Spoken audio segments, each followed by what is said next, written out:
Ma'am delivery வரைக்கும் uterus மவுத் வந்து க்ளோஸ்டாகவே இருந்தது, ஓப்பனே ஆகலை, அதனால சிசேரியன் பண்ணிட்டாங்கன்னு சொல்கிறாங்க. ஸோ நிறைய பேஷண்ட்ஸ்க்கு கர்ப்பப்பை வாய், அதாவது சர்விக்ஸ், டெலிவரி வலி வந்தும் இல்லை பனிக்குடம் உடஞ்சும் இல்லை டெலிவரி டேட் கிட்ட வந்தும் தலை இறங்கியும் கூட வந்து கர்ப்பப்பை வாய் ஓப்பன் ஆகாமல் இருக்கலாம்.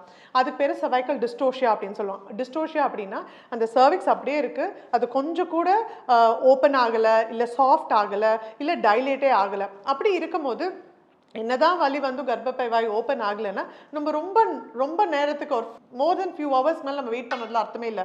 பிகாஸ் ஸ்ட்ராங்காக கன்ட்ராக்ஷன்ஸ் வருது, தலை இறங்க ட்ரை பண்ணுறது, பட் சர்விக்ஸ் மவுத் அப்படியே டைட்டாக க்ளோஸ்டாக இருக்குது, இல்லை அந்த ஒரு பர்டிகுலர் லெவலுக்கு மேலே ஓப்பனே ஆகலை அப்படின்னா பேபியோட ஹார்ட் பீட்டோ இல்லை ஆக்சிஜன் சப்ளையோ பாதிக்காமல் இருக்கிறதுக்காக தான் ஆப்ரேஷன் பண்ணுவாங்க.